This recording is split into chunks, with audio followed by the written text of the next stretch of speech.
and we will encourage to all the attendees to participate in questions throughout the session, and your questions will be taken at the end of the Q&A, at the end of the live discussion session.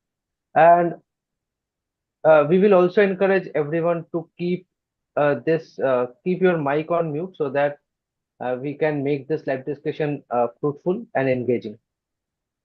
We are also delighted to announce that a certificate of participation will be provided to all the attendees at the end of the session.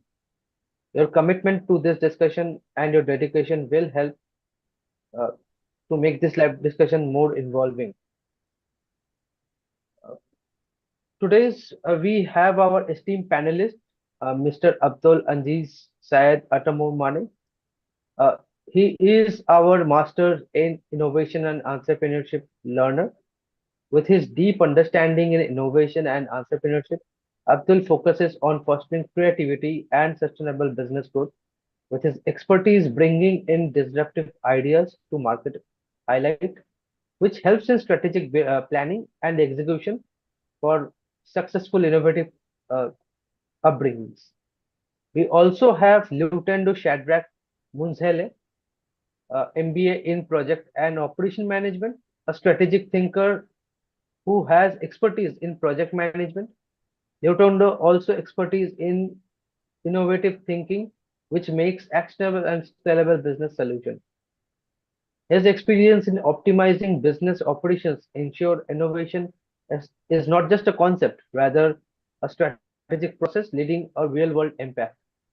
Thank you once again for joining this uh, joining this live discussion webinar. We will decode the innovative strategies and we will learn how experts turn great ideas into reality. Thank you once again for joining this webinar. Thank you, Abdul, and thank you, Shadrach, for joining this webinar. And let's start. Uh, Over to you, Sally. Thank you, Arga. Thank you to the panelists for joining today. Lutendo, Shadrach, and Abdul, thank you so much for joining today. Today we are going Thank you. to have a live discussion on a very, very interesting topic. And coincidentally, both of you are the program learners, so who would know better than you guys? So innovation is a buzzword that's been going on in the market for the last couple of years, and all of us hear different terminologies and different ideas that come to reality, and how people are making everything better and better. And probably that's the reason that all of us are connecting today from different corners of the world, different time zones, and everything is possible because of this technology and this innovation that some people have really worked on it. So let us to quickly take a look at what is innovation. So innovation is a process of creating and implementing new ideas, products, services, or business models that deliver value. Innovation can be categorized, it can be incremental. For example, it can have very small improvements in a product or a service, or it can be radical, it can be disruptive change, or it can be completely breakthrough, which can be a game changer for the entire world or for the entire industry. So that is how innovation can be looked at. Now, as we discussed, incremental innovation can be very small or continuous improvements. For example, it can be smartphones. Now, this is something that all of us are handling it every minute of our day, and it has become the new toy, or something that none of us can live without. I'm sure that most of you are already logged in through your mobile phones, and everybody tries to have the latest technologies and latest mobile phones, and branded something that is really talk of the town, and that is some change that innovation has really brought into the market. So breakthrough innovations are, if we really go to see, they are game changing innovations that generally change the industry and redefine how we live and work. And these inventions create entirely new market, or they revolutionize the existing ones. Now, in this case, radical innovation can be something that generally changes or disrupts market. Something could be like a ride sharing app. Now people have really becoming they are becoming environmentally conscious, and they want to share their vehicles or their cars while going to the office or somewhere else. And ride sharing app is an excellent example where people have really thought about the need, and they have innovated that how different people of the same need can come together and share the product or the service. Now, breakthrough innovation could be something very transformational, um, or something that could redefine the industries like electric vehicles or AI driven automation. Now, electric vehicles, if you talk to people who had already been working in the automobile industry, probably they wouldn't say that something would work on electricity. The vehicle could run on electricity, which was earlier running on petrol and diesel and so on. So that is something that has really changed the entire market. And again, AI, which is really, really taking every person, um, changing the entire thing, and that is AI. So artificial intelligence is really something that everybody's talking about, and everybody's scared. At the same time, they are also interested that what is exactly AI going to do in future. Arga, can you please change the slide? Okay, now we have a small activity for all of you. Our panelists can also participate in this activity. So Abdul and Shadrach, we look forward for your answers. Now, can you look at the slide and tell us in the chat box that what living creature, okay, again focus on the word living creature, could have inspired these innovations. Now, the first one is very, very obvious because it is one of the oldest inventions. And I mean, it is something that if we just look in the sky, we can see it. So, first one is quite obvious, but we would still uh, look ahead for the answers. You can provide the birds. Okay, Syed has already answered birds, right? So, aeroplanes are, that is the living creature that these innovations have been inspired from. Okay. What about the self-cleaning paint or maybe painless needles or the LED light?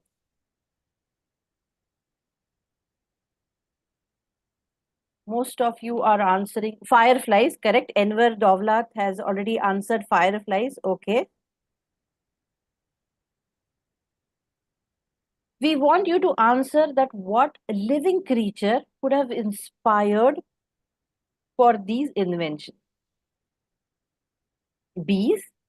No, I think fireflies is the right answer. Mosquitoes? Okay. Yes. Alfred has answered mosquitoes. Impact of all items. Okay. Self-cleaning paint, I think nobody has answered the self-cleaning paint. Deep sea fish, So I needle can is go to the mosquito. next slide, right? Yes, please. Now, Arga, I think we'll end the suspense and get the answers out there.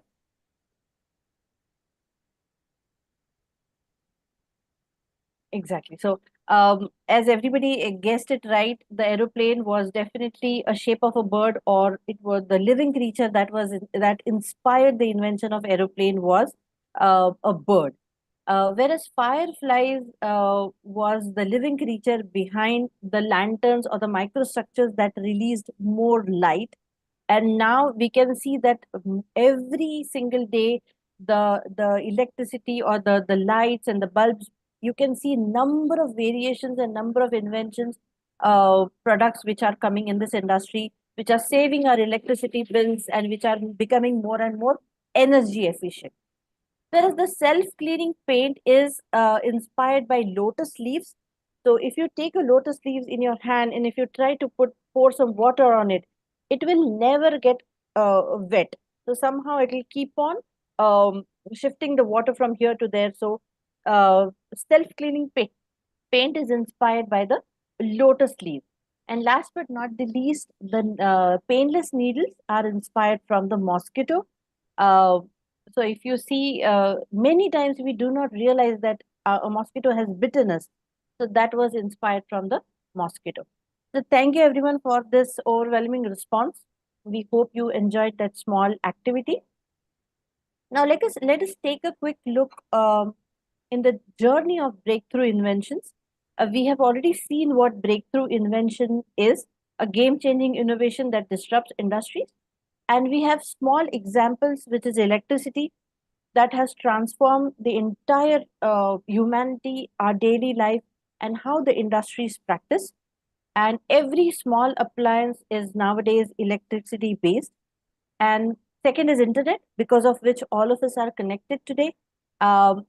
Especially post COVID, all of us are connected in a very, very different way. And it has saved the humanity from a lot of fatalities, and it has really helped connecting the world. And last but not the least, the smartphones, which has redefined mobile technology and accessibility. I remember when I was a child, we used to have the the black phone wherein we had to dial the entire number and wait patiently to get connected. So nowadays it is just a matter of a second. So that is smartphones, and the impact on society has been humongous. It has definitely changed the quality of our life, the life which our grandparents or our forefathers have lived. We are living far more improved quality of life. There is an huge economic growth and definitely technological advancement. So, Abdul, what do you think on the slides that we have shared so far, or the information that we have shared so far? Would you like to comment on that? Thank you very much for this opportunity and the invitation to participate in this webinar. Yes, I think people have to understand that innovation is really key and central in contributing to advance humanity and progress modernity. I do remember when I was much, much younger. I used to live in France, and there was that commercial that was keeping like echoing in my mind that said, in France, we don't have oil, but we have ideas. So I really came to understand that what make wealthy nations is not really the resources, but the capacity to have sound, effective, and breakthrough ideas. So this is why I feel very excited to participate in this webinar and share maybe later on some of my thought and analysis on the matter. We look forward for that. Shadrach, would you like to throw some light on the slides or information that we have shared so far? I mean, I concur with the so Abdul, I mean, comments. I think that like there is no way that we can progress as a society. So without, I mean, like continuous improvement, which I link it with the innovation, we need to improve things so that we can go to higher levels of simplicity in terms of economic development, everything that can enhance the progress of the society and the societal needs. Yeah, I think that the innovation is key to our development as a society and as a global village. Absolutely. Innovation is the key. I now hand over the slide to my colleague Arga. Over to you. Thanks. So thank you for once again for giving insights, Sally, for showing what how innovation came into place and what changes had we found so far. So what makes a innovation a game changer? We will be discussing that. So first of all, it's basically solves. It should be basically solving a real life problem. Like here is one of the example is vaccine. So when vaccine came into place, it's actually solved the problem of eliminating the diseases.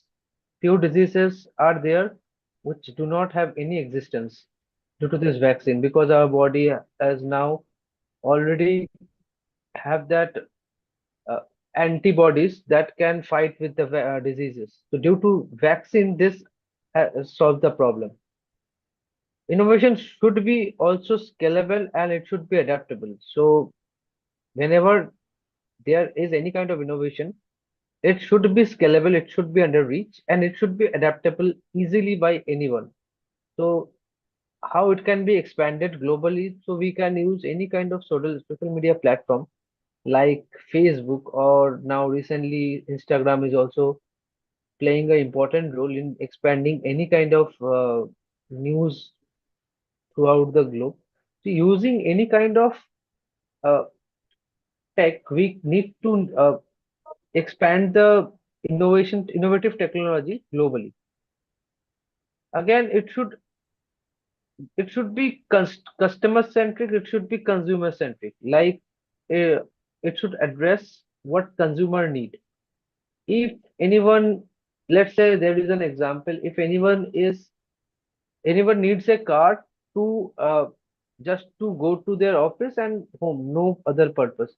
In that case, electric car solves the problem. There is no need to include any kind of fuel. So in that case, electric cars is actually meeting the purpose, and it's actually meeting the sustainability goal, lowering the carbon. So it should be customer centric. And there is one case study, if every attendees can go through and check that when Netflix changed their DVD service to streaming service. And in the same way, they came out with their Netflix platform. They used the user ID, and people can stream their movies and web series through streaming services. So what they did, they understood the technological changes, and they have also changed their viewpoint. And that's why now Netflix is one of the leading streaming services. So based on that, companies need to identify that what is actually running throughout the globe. They shouldn't be stuck in one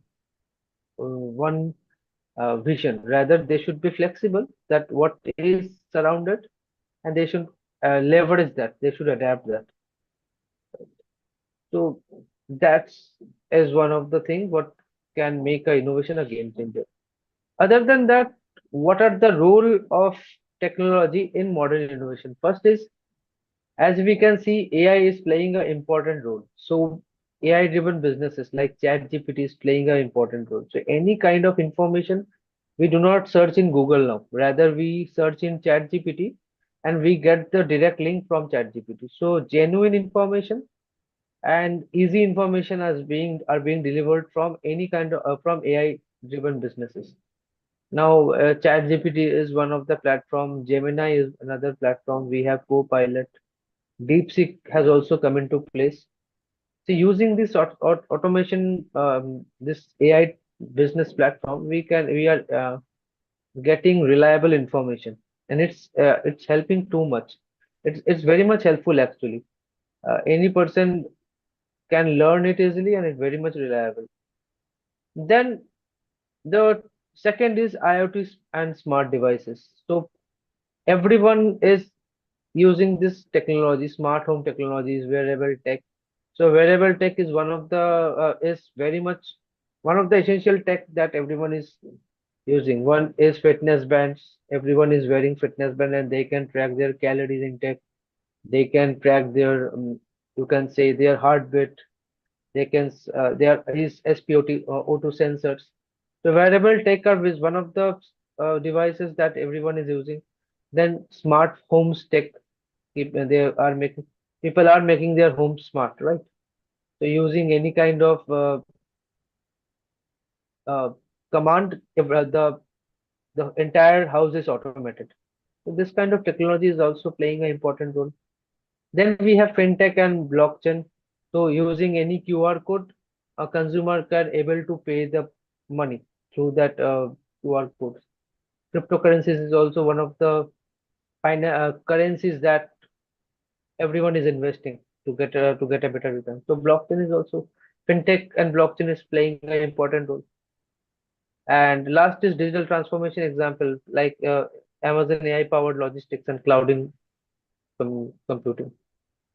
So using the AI tools and technology, Amazon company can able to identify what are consumer do need, and they can uh, able to identify, they can deliver the product based on their need. They can suggest the product and deliver the product based on their need. So these are the some of the roles of technology that is being implemented in modern innovation, and these are very much essential. And this has to these are actually helping the end consumers. So I would like to ask Abdul and Lutando, what do you think? What how role of technology is playing an important role to the end consumers? Can you please shed some light? Thank you. First of all, I would like to make a very strong statement that innovation happens only when it addresses a heartful, meaningful pain point. It means that if you are to innovate, most innovators first faces issues in the real life. So I can imagine, for instance, like Steve Jobs, when he invented the iPhone, he was fed up with the buttons. He was fed up with the navigations, difficulties that he was facing. And then he started having pain on that. And he probably projected the fact that he was not the only one to face that pain. So that's how he probably came up with the idea of moving to another step of handling the product. So the technology basically really contributes to make a game changer in that we have to first think of the capabilities and the productivities.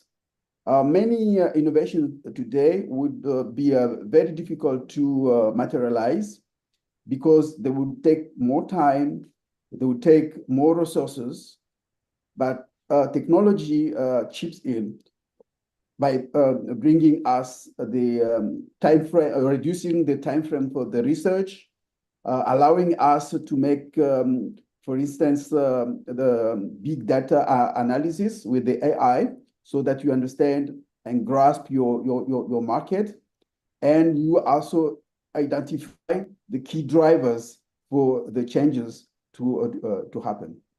Yeah, due to that, actually, due to the need, this innovative technology came into place because people were actually kind of needing this technological changes. Yeah. Lutando, what do you say? How role of technology has impacted our life? Yeah, I mean, so I think that if you look at the uh, social media, for example, I mean, it has fostered the global collaboration, because with the exchange of information from different parts of the world, you see where other countries are in terms of technology. It inspires people to work together. It's easy to communicate to you. You might be in India, England, wherever you are, but now we're in a global village where we can share knowledge and then be able to collaborate while if there was no technology of that magnitude, it was going to be difficult. I mean, imagine during the times of letters, you had to write a letter and wait. Telephones came.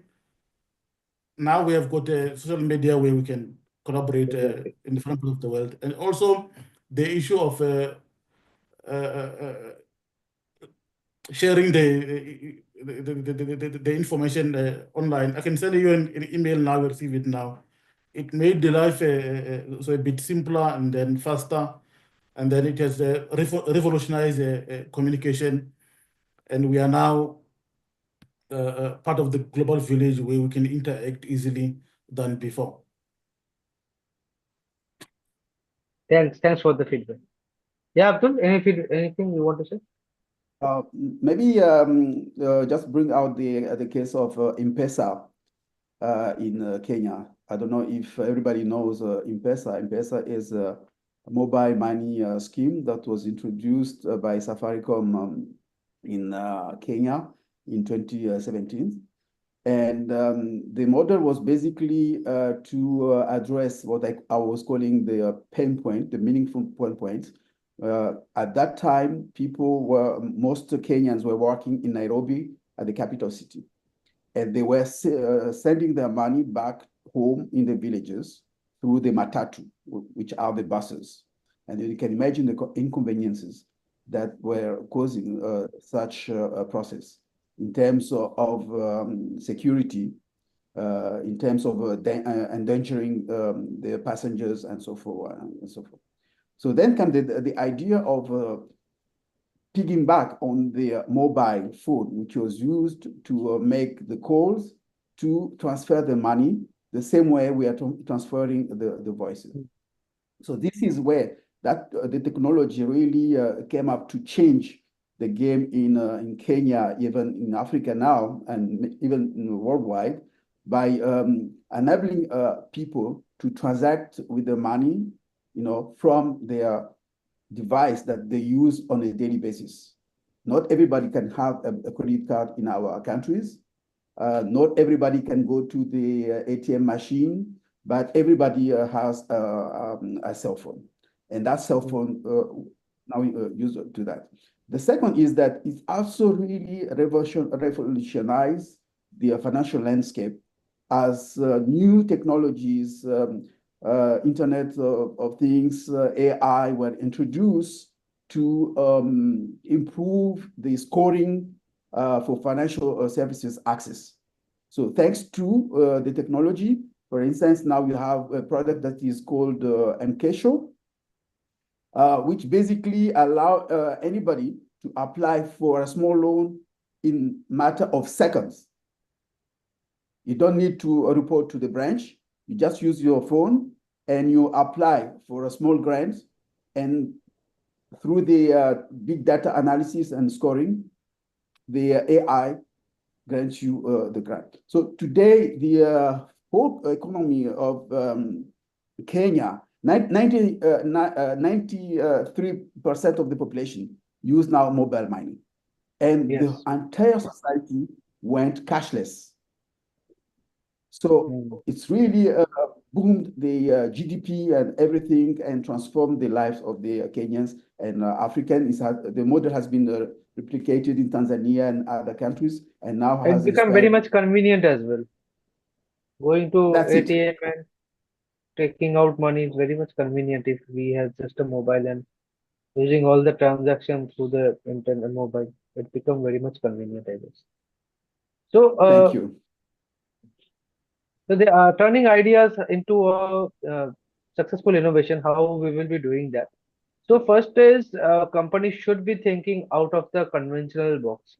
So rather than being stuck into a old and same old traditional things, companies should be thinking out of the conventional box, and they should use new ideas, they should use technology, they should use all the factors, they should use creative mind so that innovation take into place. And once the innovation comes into place, that can be turned into a reality. Another thing is collaboration and networking, like using a diverse team with a creative mind. Some of the person maybe have a creative mind. Some person may be having a, a logical mindset. So using a diverse team, I guess it become very much useful to convert the innovation into a reality, because creativity is very much needed, but turning into that a reality is also very much essential. So using a diverse team is also very is needed within the company. Then testing and iteration, like when the prototype is developed, it has to be tested several times, right? Here is one of the examples, like Dyson's vacuum cleaner. It has been tested 5,100 to 27 times, before it is commercial, before it is sold to the consumers. So that it doesn't get any kind of negative feedback from the consumers. And due to that, Dysons have that brand value uh, for the quality they serve. See, one of this is not an innovation, but rather than invention, when the electric bulb came into place. It was many times the bulb was not able to glow. It was not able to glow properly for a long period of time. So after 10,000 times of failure, then it becomes successful. So this tasting is very much important. So that when it's actually be shown in front of the consumer, they have the trust that this product will not fail. And there are certain barriers also. So first is the fear of failure.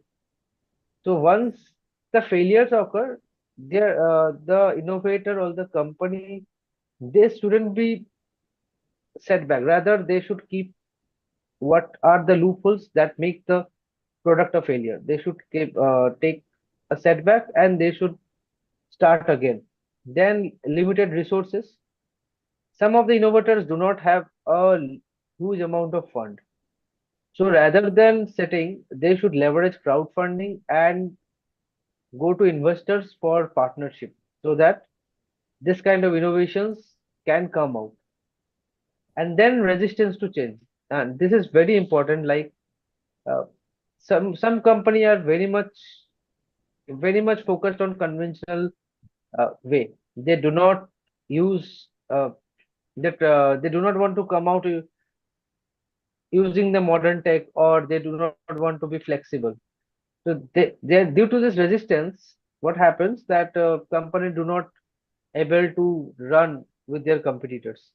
One of the example I guess is Nokia, where they were known for their quality of phones, their keypad phones, but when touchscreen phone came into place, they didn't upgrade themselves, and due to that, Nokia is no longer there. Rather, HMD Global has taken them, and they have rebranded their phones.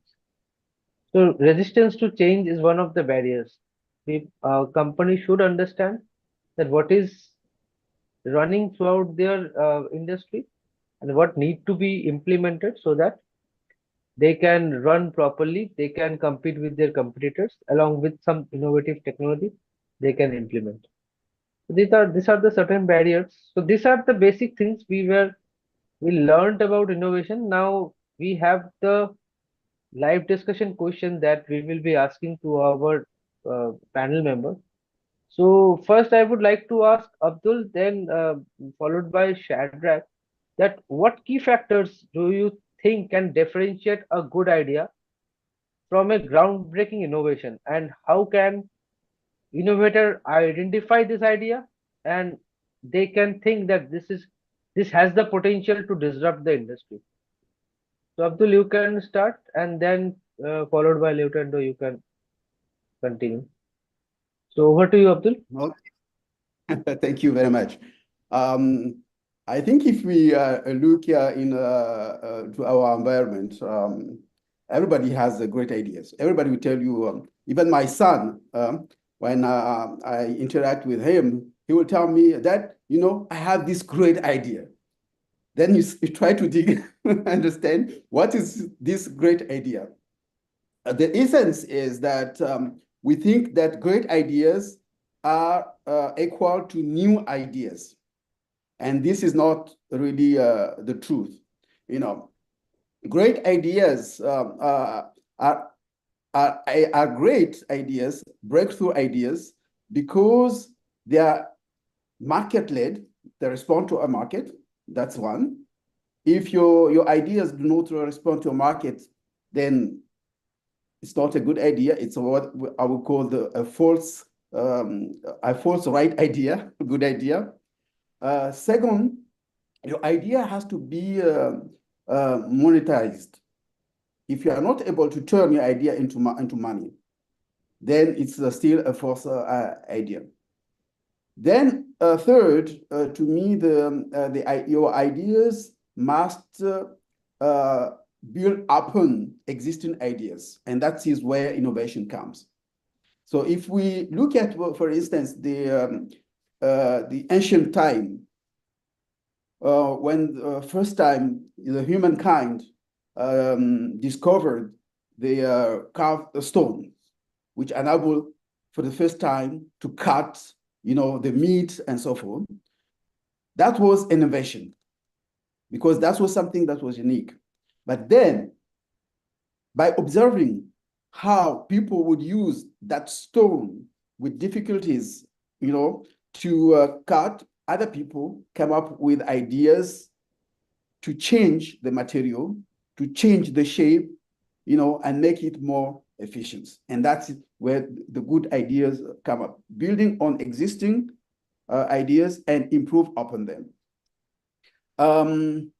The second is that the ideas, they have to be nourished. They have to be nourished. They have to be nourished in the enterprise, in the company, in such a way that they are groomed, to be scalable.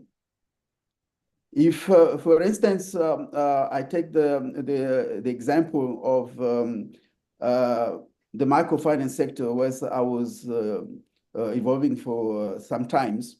Initially, we only thought that the poor needed loans to grow up. But as we observe the ways of living, we came to realize that actually it was the opposite. They need savings. So the ideas, when coming to the innovation, can be not only product-led, but they can also be on the process, on how to improve the process, how to improve the handling of the product, or how to improve the channels.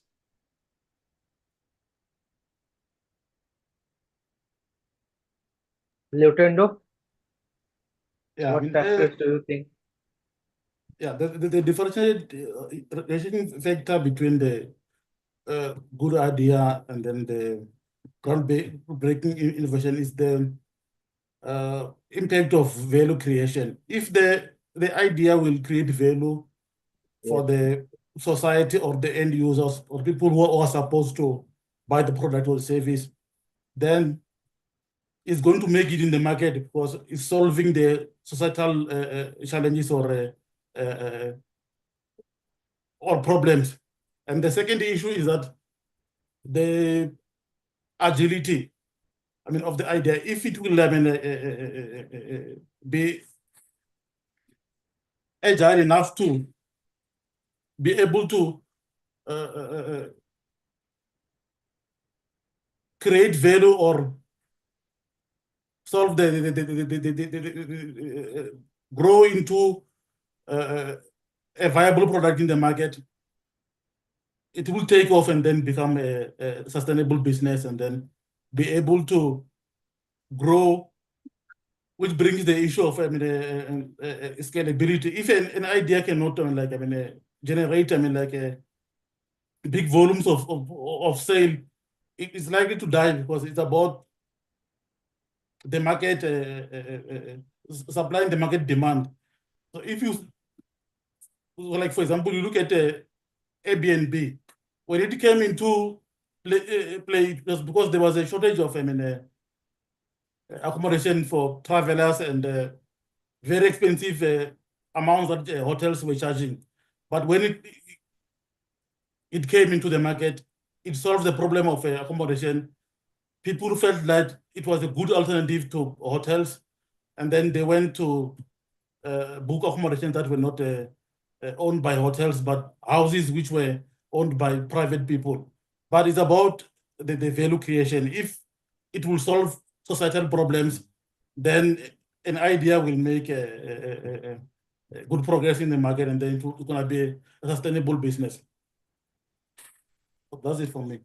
I completely agree with you, Shadrach, that when you gave Airbnb's example, I think what they tried to innovate was there were already existing hotels, there were already lodging places, but what Airbnb came up with a very different twist.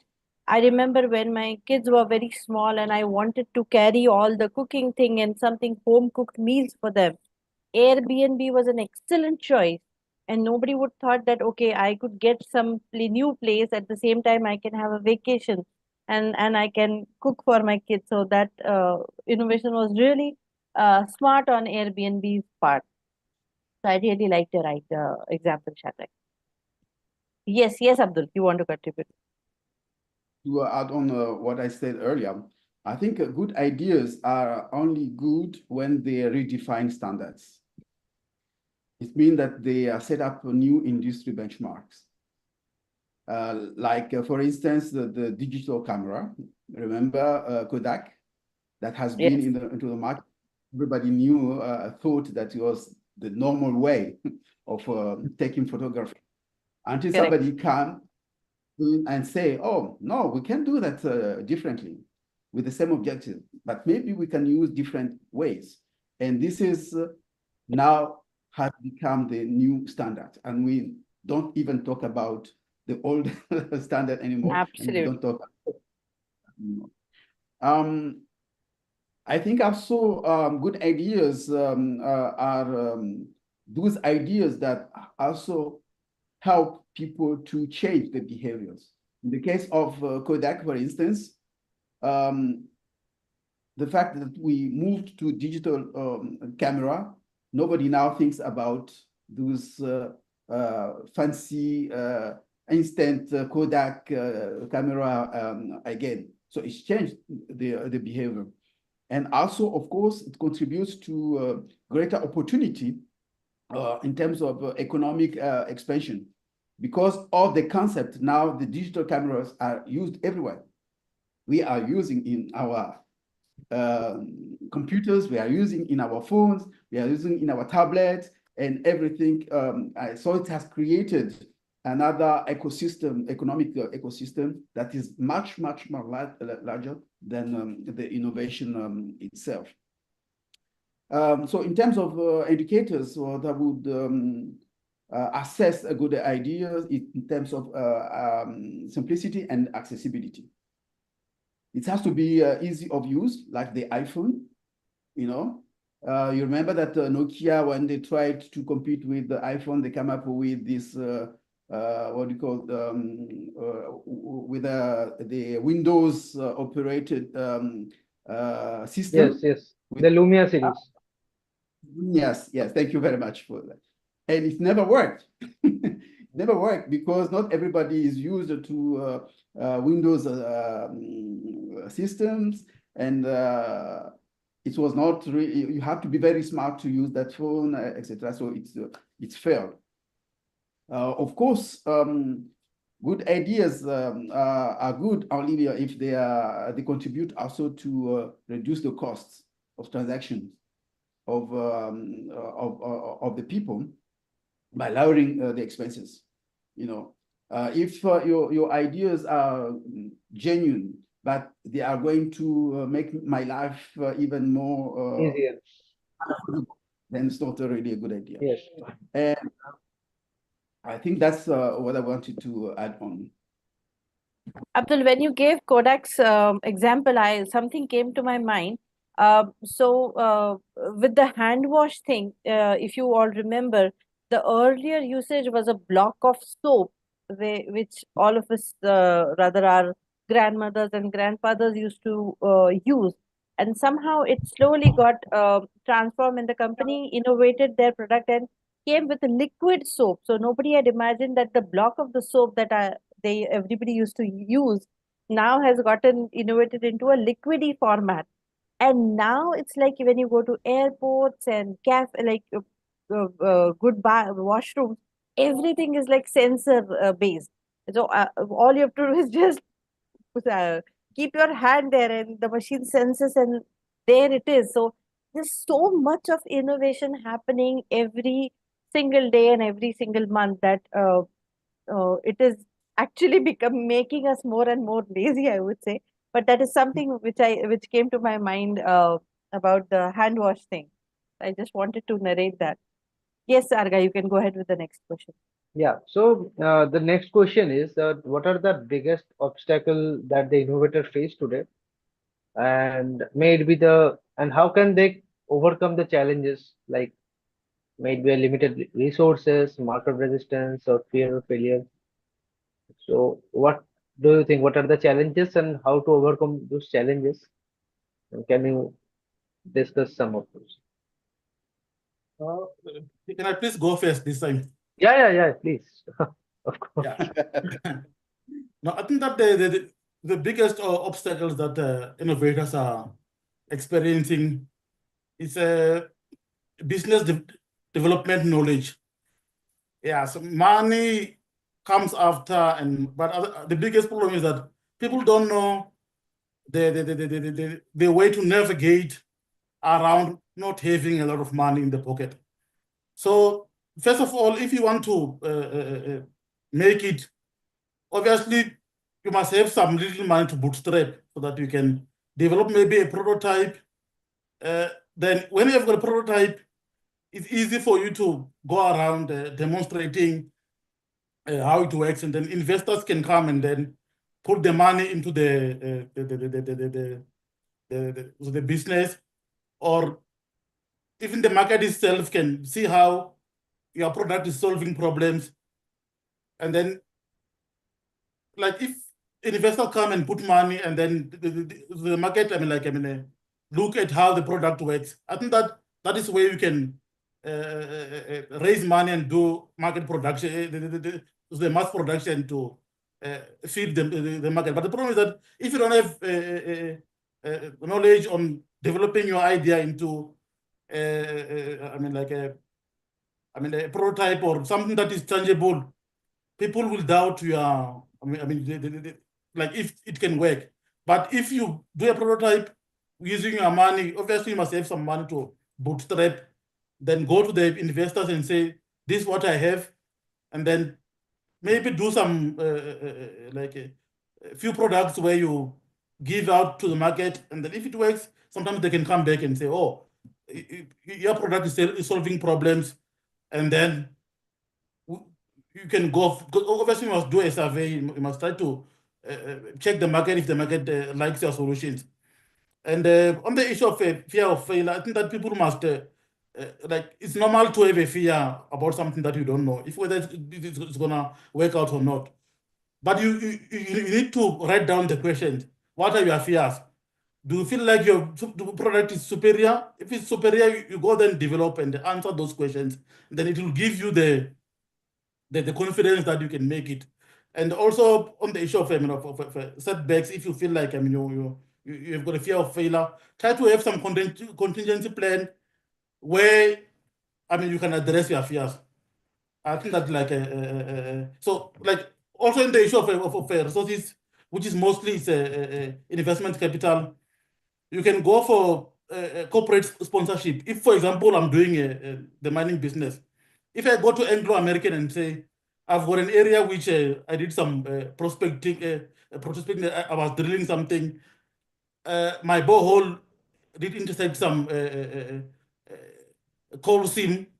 Can you sponsor this? They are likely to partner with me, and then I won't be having the headache of a lot of capital. Where will I get it? And then they can come as a joint venture or any form of strategic partnership where we can work together and develop the project together. That's it from me.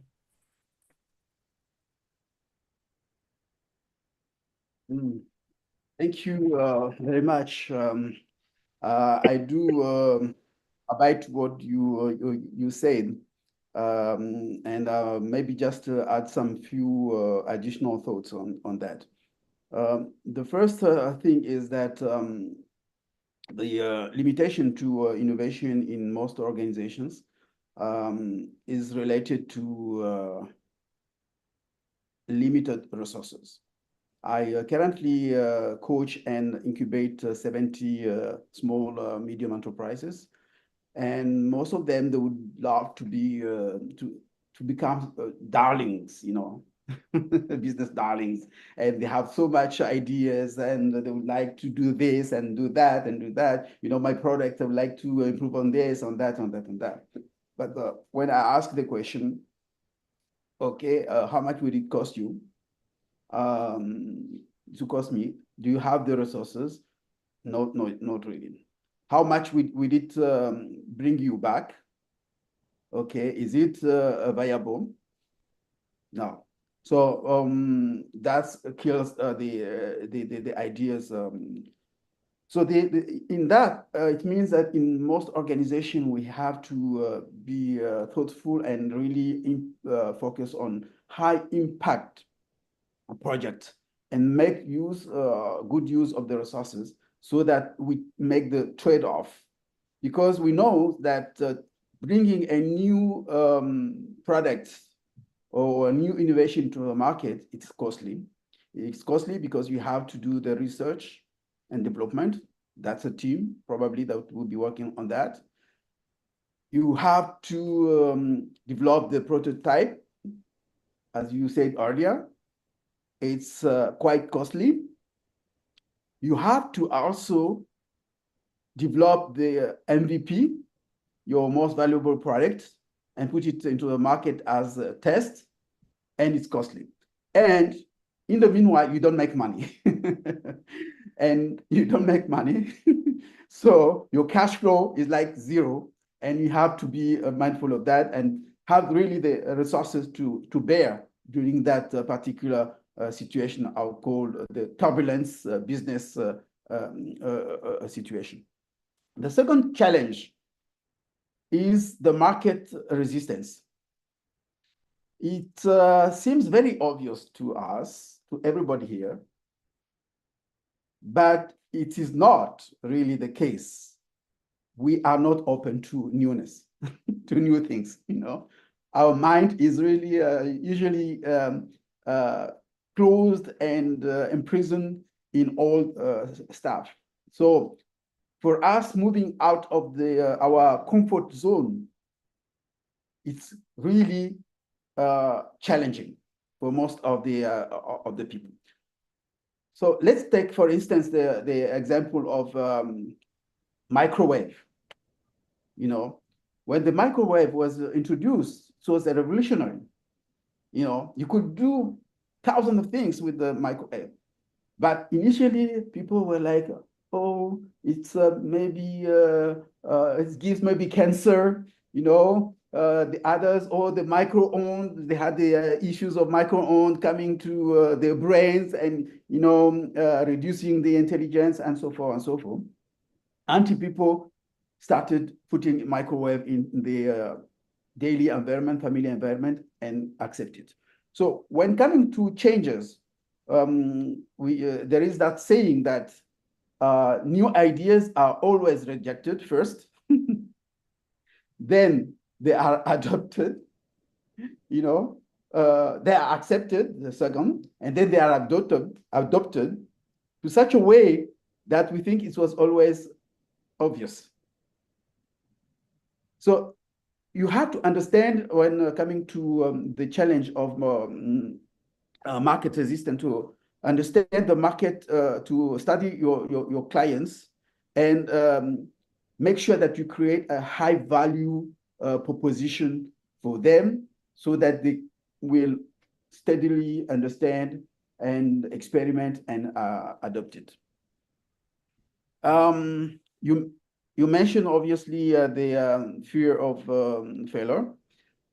Many organizations, though they want to expand, they want to innovate, they are risk adverse, and they don't really encourage the staff to think beyond the borders, out of the box, and they don't usually reward failures.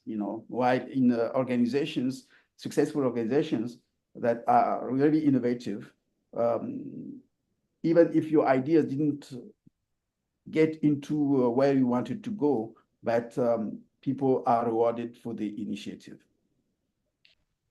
And last, there are these cultural barriers to innovation in terms of resistance to change in the organization and in the society. So we have to bear in mind that we must not only celebrate those who take initiatives, usually tell my people here that if you don't want to fail, the right thing to do is to do nothing.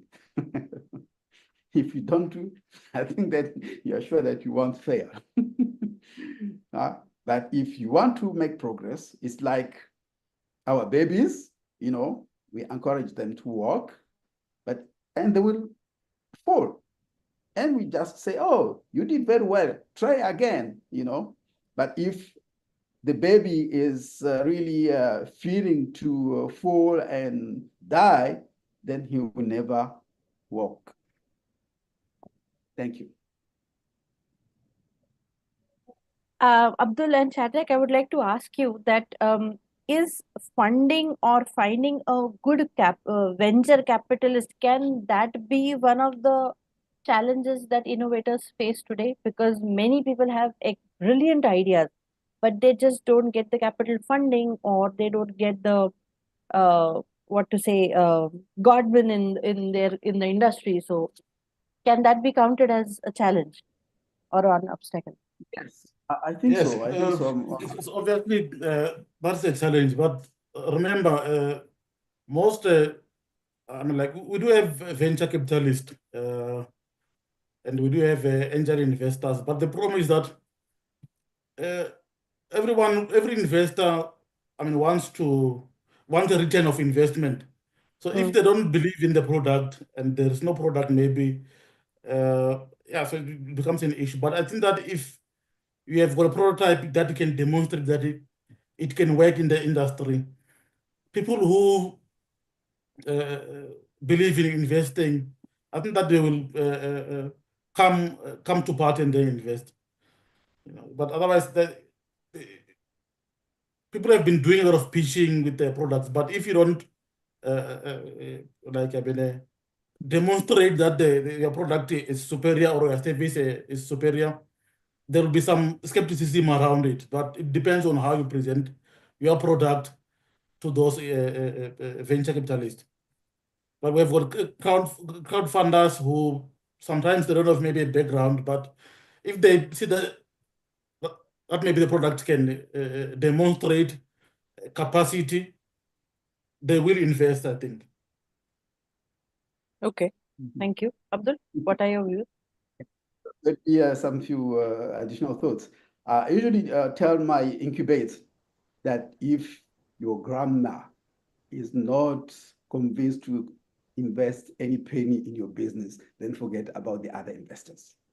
If the person who is close to you, who brings you into a heart, doesn't understand your business and doesn't really buy to your ideas, then there is no way you can expand to others. But so it's important when coming to addressing the funding issues to really look at those investors who share your values and vision. It's not about only going to the bank and asking for money, but really addressing people that understands, that believe in your project, and that will be patient. As I said, you remember that you have cash flow problems and so forth.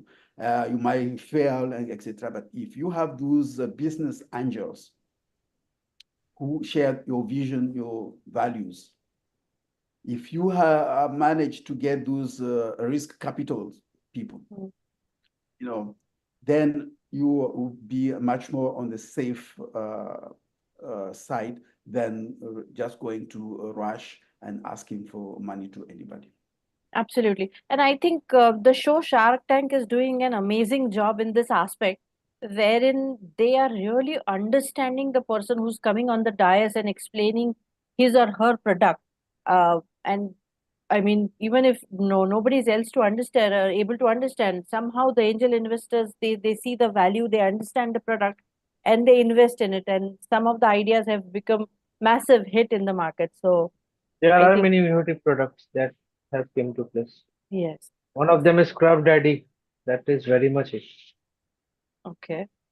Yeah, that is very much it's become So a I think, instant hit. yeah, so good innovators have to go and uh, appear on Shark Tank, I believe. Yes, Like Arka, we can next. move to the next question, right? Yes, please. Okay. So another question is like how digital transformation has reshaped the innovation landscape and what is the role of AI, blockchain, and IoT play in creating a future breakthrough future. So any one of you can start.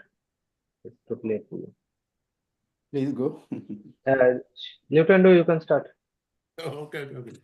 I mean, like if we, so the impact of digital transformation, like it's not questionable.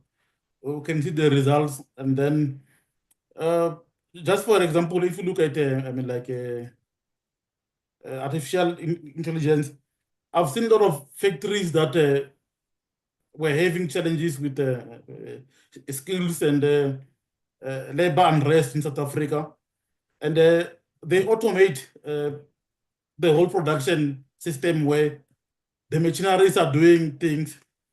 So they increase efficiencies because, like, if uh, there's a human factor, sometimes if there's a delays, you don't have workers are not coming to work, they go on strikes and other stuff. But once you automate the factory, you enhance the efficiency and improve the production. And so mostly, like in the mining industry, South Africa has got a lot of deep level minings here that if you use people, you are likely to lose, to have a lot of accidents where you lose people and then it becomes very political. So some mines have been using some automated machines that go and support the roof, and they also mine also. So that's part of a technology. It improves the safety of the operation and also increases the efficiency because there's no stoppages which are normal for people. And the issue of work attendance. But if you automate the factory, you are likely to get results, and then you improve the operational efficiency of the project.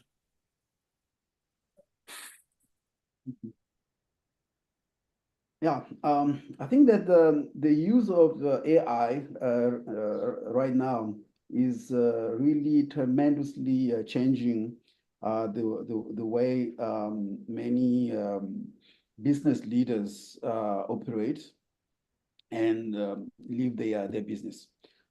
Just two example. The first example is one hairdresser I'm working with. You know, so the person has been in the business for many years and used to cut the hairs of people, women, men, etc., in a very efficient manner. But as we all are human, some will be disgraced by the haircut, you know, maybe that this is not exactly what I was expecting. So they would not feel comfortable, etc. Now with the AI, the machine is able to project you in the specific different style of hair dressing. So you can choose from the machine, you know, you put your picture and then you say, okay, I want this hairdress. Okay, then you push the button and you get exactly how you will look like in the real world. And you say, oh, no, I don't like that one. And you try and you try. And finally, the client made up his mind and decide on one style. And it's fine that the style that the AI suggested is exactly what the clients wanted. The same thing with clothes, you know. Usually we go and try the clothes and find out if it matches with our test and so forth. Now you can just do the same thing, you know, using AI and The machine will just show you how you will look like in one set of clothes versus another for you to make the right decision. So it increases the business and it increases also the satisfaction of the client. With regard to blockchain and OIT, I mentioned earlier the role played by M-Pesa. And M-Pesa use blockchain technologies, for instance, to secure the payments, cross-border payments, and reduce the fraud. So it also brings a lot of confidence in the business. And this is why today M-Pesa model has been able to expand all over Africa and reach out more than 50 million people.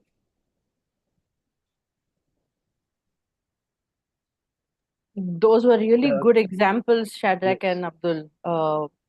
You have really explained that how technology has changed the entire game and how things were traditionally happening and how are they happening in the modern times now.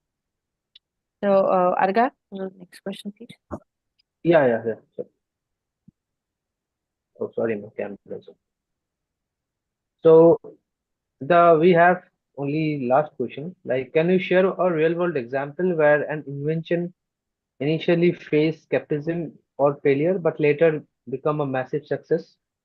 And what lesson can aspiring innovator learn from such cases? So any one of you can start.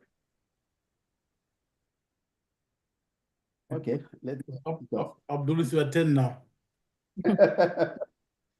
Thank you very much. Now, the experience that I would like to share is the introduction of internet in my country, in Comoros, back in the 90s. At that time, we had the telecom company, which was a state monopoly. And the company had two major products that helped generated the benefits. The first one was the phone calls, using those cabins and those cards in the cabins. So it represented a lot of amount of money, because in our country we have a lot of our people outside the diaspora. So everybody will like spend maybe quarter of his revenue per month calling abroad to know about the families, to ask for help, etc., etc. The second product was the mails, the ordinary mails with the stamps, you know. So when the internet idea was introduced or about to be introduced in the country, there was a lot of fear within the company that they will lose, obviously, the capacity to generate profits, because the two products will be replaced. The ordinary phone calls by the VoIP, and the second by the emails. So what the company did is that for years, they blocked WhatsApp, the VoIPs. They blocked messengers, anything that you could use for free to call your family, you know. But, you know, this is life. I mean, this is real life. You cannot stop progress. You cannot stop progress, and we cannot just hang on what we are used, or what I call the business as usual, you know, to prevent other people to grow. And that is the concept behind the theory of Schumpeter, who is an economist, who talked first about the what he called the creative destruction. The creative destruction, which leads to innovation, is basically you destroy what is existing, but you create new opportunities. Obviously, previous jobs were lost. In this case, our telecom company invested massively in the physical cabins, and they were no longer relevant. But it opens new avenues, and hopefully now the company has understood and has taken internet into account, and now has come up with more innovative and market linked project like the mobile money, like the what do you call the triple plays, where you have this opportunity to have your internet, you have your broadcast, and you have the phone in one place. So those products, they replace the former products, and hopefully the company is now making more money. So the lessons we learned from the theory of creative destruction from Schumpeter's for innovators are multifold. The first one is that capitalism is inherently dynamic rather than static. No matter what you do, the world will move. And it's up to you to know if you are taking the train or you're just standing in the station. Yeah? But the train will move. The second is that the disruption is not only permitted, but it is required. It is required. Because if you remember about the life cycle of products, you remember, everybody know about that, You have the takeoff, you have the growth, then you have the stagnation, and then you have the decline. That's the normal process, because human beings, after sometimes being handling the same products, it's like we are all babies, actually. You give a toy to a baby, he's very excited in the first minute, and then in the 1 hour, he gets rid of the toy because he's getting annoyed. So we are all that. And because of that cycle, you have to think in terms of bringing new inventions, new innovations, sorry, that will take your product upper instead and avoid the declining phase. The other point is that companies must reinvent themselves in that process, or face obsolescence and die. So maybe in the past we used to say grow or die. Now I would say innovate or die. And the last thing is that you have to be aware of not only your cost, of course, the market, the demand, but also the time frame of your innovation. The innovation must be timely. It has like I remember Xerox long time ago developed the first personal computer, but because at the time, it was too ahead of the market, nobody understood the how do you call it, the use of that product, and because at that time we didn't have a Microsoft system to operate the computer, then Xerox actually innovation just fell short.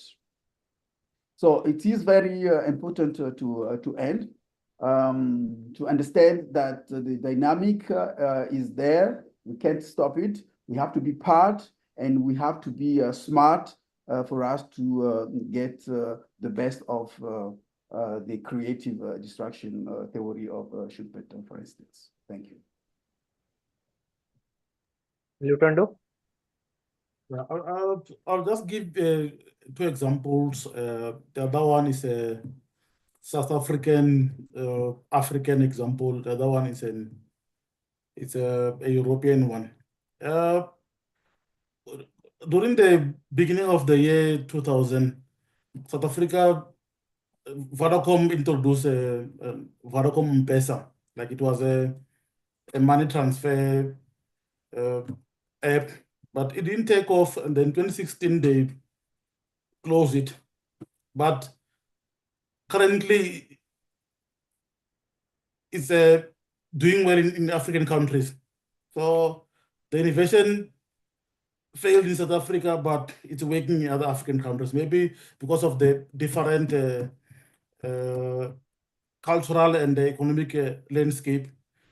Most of the banks in South Africa, they've got their own money transfer apps that are very much efficient. Maybe that's why it failed.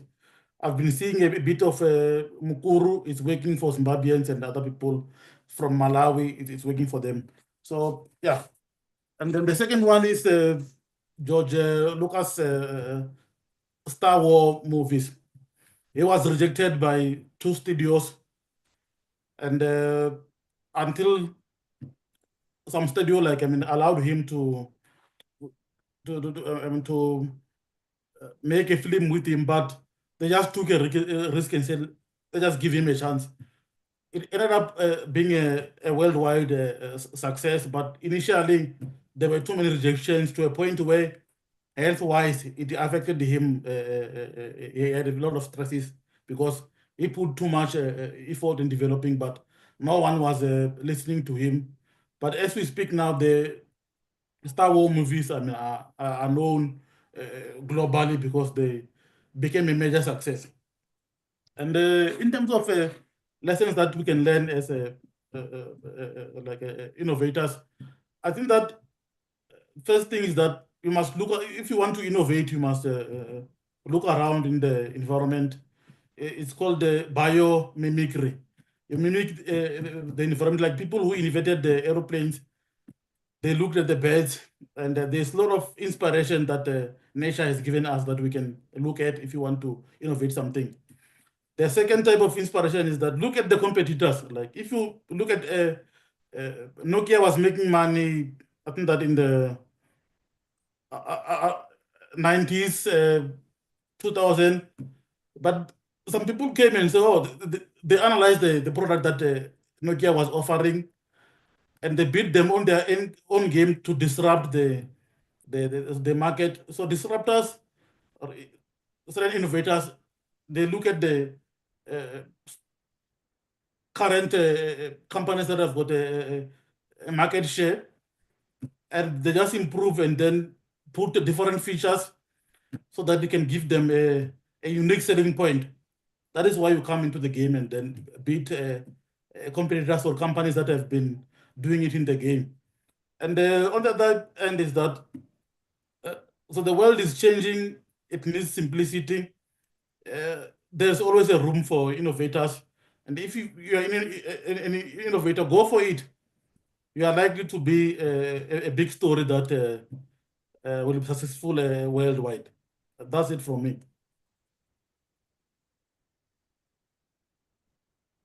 Great examples, Ritindo and Abdul.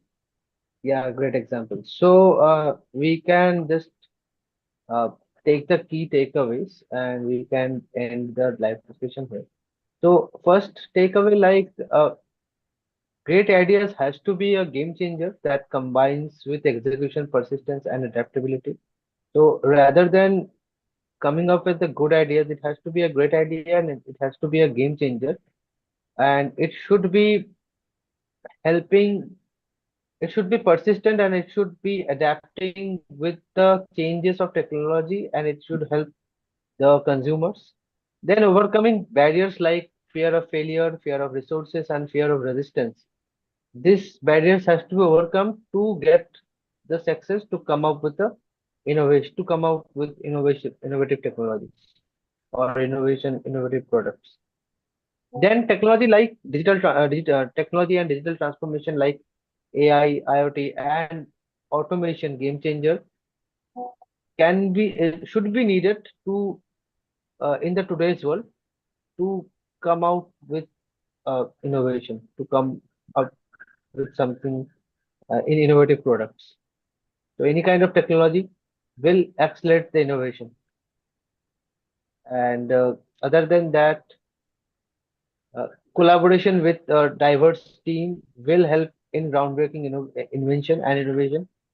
Uh, Learning from past failures and not setting back will also help to come up with innovation. And lastly, the idea to innovate and execute that has to be in a growth mindset. So these are the key takeaways.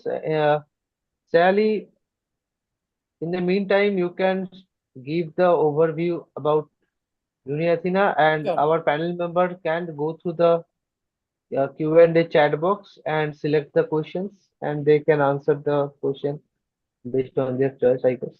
I hope that will help. We have received an overwhelming response, Arga, from the attendees, and they have lot of opinions to share. They have lot of questions to ask. So let me quickly take everyone through UniAthena's information in maybe a couple of minutes. And as you said, meanwhile, Abdul and Shadrach can go through the questions, and we can have the Q&A session after this. So, first of all, thank you very much for attending today's webinar. And I would like to take you through UniAthena's information. This is a platform which is very flexible and affordable and accessible to all the learners worldwide. And we have had the feather in our cap wherein we have reached over 3 million global subscribers, and we call them upskillers. So this is an excellent achievement on UniAthena's part. Argak, next slide, please. Yeah. Yes.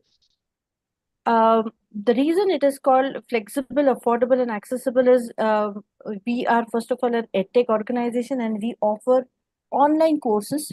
And these online courses will definitely upskill you and provide you with the knowledge upgradation which you can use in your personal and professional lives.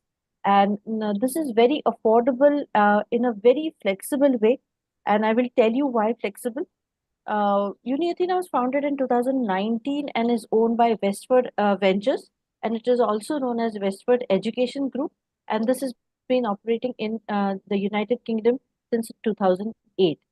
And we have some of our achievements shown over here, wherein we have 3 million plus learners. We have more than 600 courses which are available online on our website. So I would request you to go to our website and check out the courses that we offer. And we are proud to have learners from 146 plus countries. So it is like a worldwide spread, and we have 10 plus partners with whom we are associated. Now, let me quickly explain you the partners and the accreditations we have. We have affiliations with universities like Abertay, Unimarconi, UCAM, and we also have affiliations with different bodies, that is CIQ, CMI, SQA. So the details are already given on our website. If you are interested in any of the courses from these universities, I would request you to go to the website and check in detail. Next slide, please.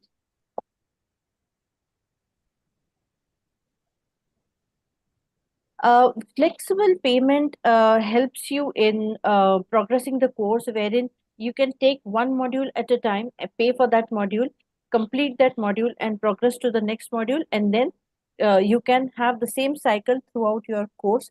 And that is why it is called flexible. You need not pay a huge amount in the beginning. You can pay as you progress. The second feature is that we are 100% online.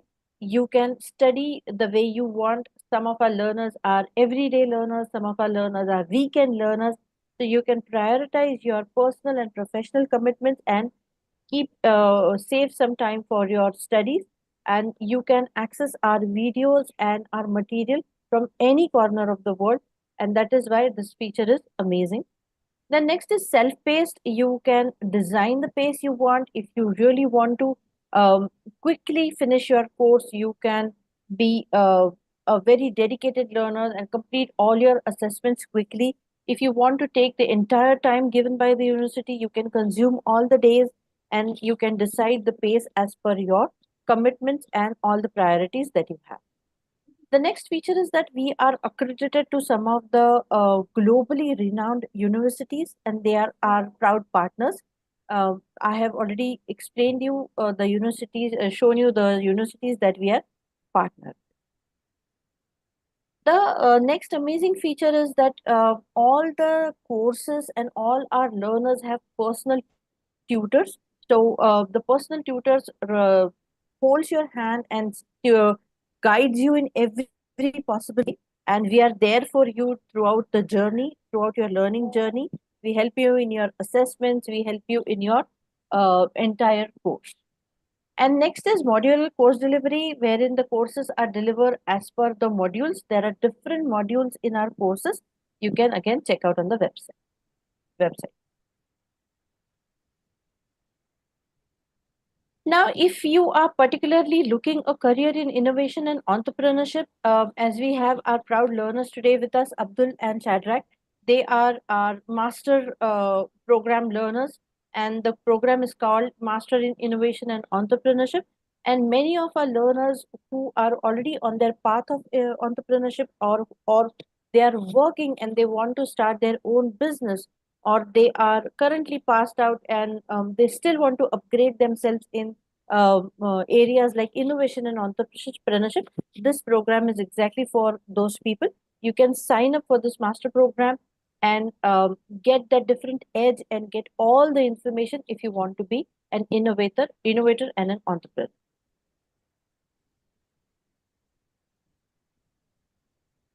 Now, this course, it is a certification course, and this has 60 credits. And the awarding body is Ministry of Education, Italy, and it can be done 100% done online. Now, you can, if you are really interested in this program, you can have a 7-day free trial. There are no charges for this trial, and you can very well go to the portal, find out what the portal will be like, go and access our videos and our material. And if you really like it, you can enroll for the entire course.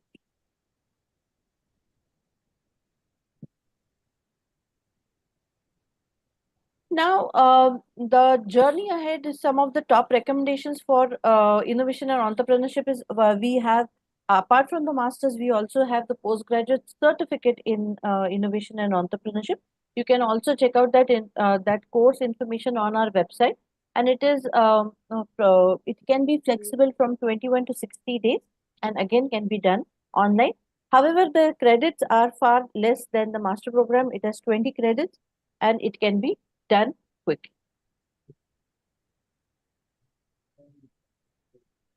Now, if you want to have some of the testimonials, Frank has been one of our learners who is the creative and the founder director in Rwanda. And he was our learner from Master in Innovation and Entrepreneurship program. And he has enjoyed his journey in UniAthena doing this program. And he feels that this program has really helped his journey and his career as well. Next slide.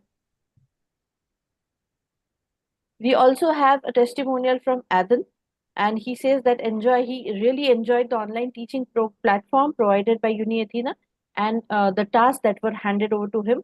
So you can go through our website and check what kind of assessments we provide and what all sample assignments we have, and that will definitely help you in your program.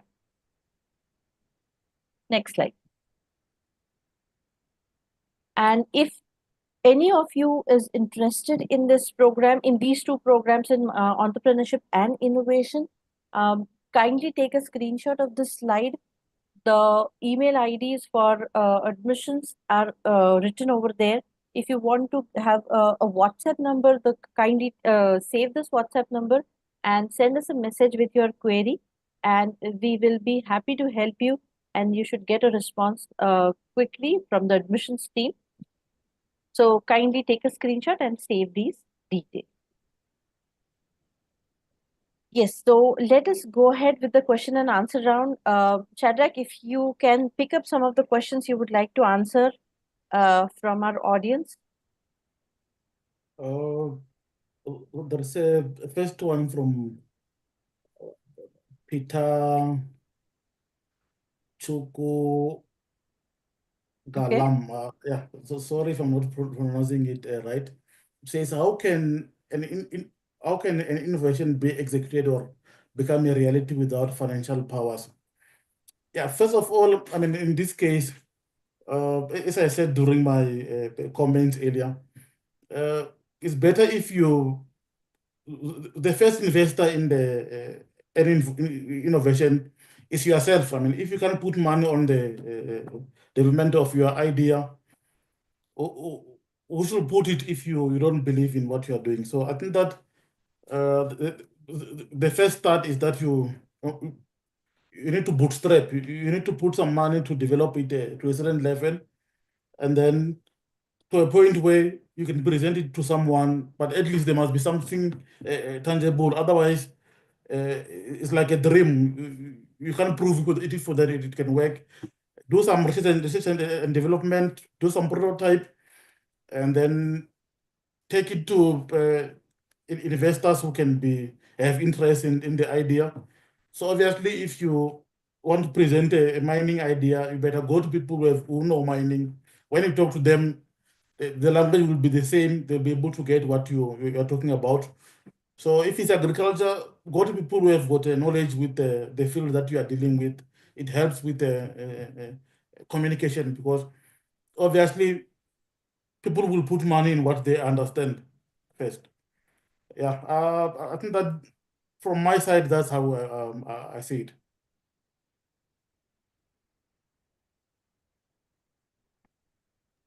Thank you, Sally, Shadrach. Yeah.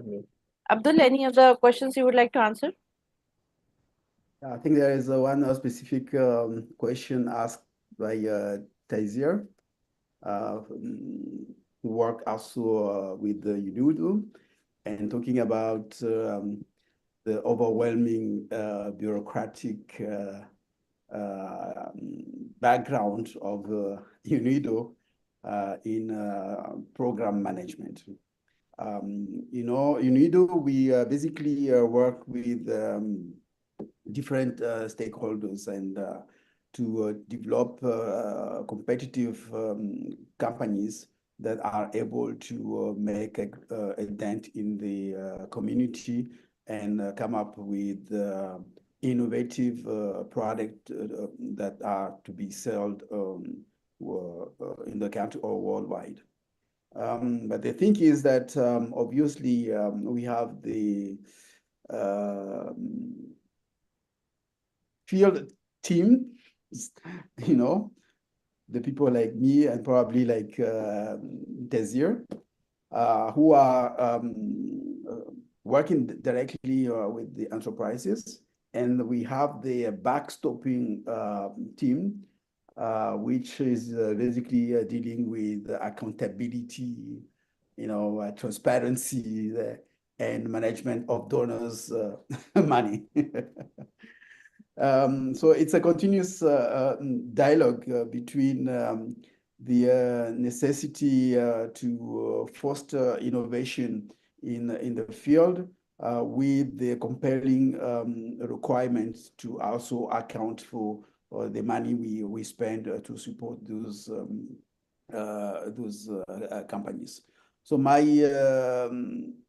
response to that is that it's up to us, the field people at UNIDO, to be able to show how much impact we bring to the field in terms of coaching, incubation, acceleration of the companies, to show the benefits and the what do you call the ratio between the money spent and the outputs that have been recorded to build up a case for less bureaucratic organization. Great. Arga, we have received wonderful questions, and many people have asked different kind of questions. So I don't know, with we are falling short of time. So unfortunately, we won't be able to answer all the questions here. Mm. So I think we will. You can go ahead We with need the to wind up. yeah. So thank you everyone for joining this live discussion. We will again conduct another live discussion on May or within May, I guess. So if you have any kind of topic in mind, you can definitely reach us out. And again, thank you, Lieutenant Shadrach and Abdul, for being a panel member and giving us the insight on innovation and how it can be a breakthrough. Yeah, thank you That so we much, will so much conduct. for Thank you giving us the everyone for opportunity to joining. collaborate with you guys. Thank you, Shadrach. Thank you, Thank Abdul.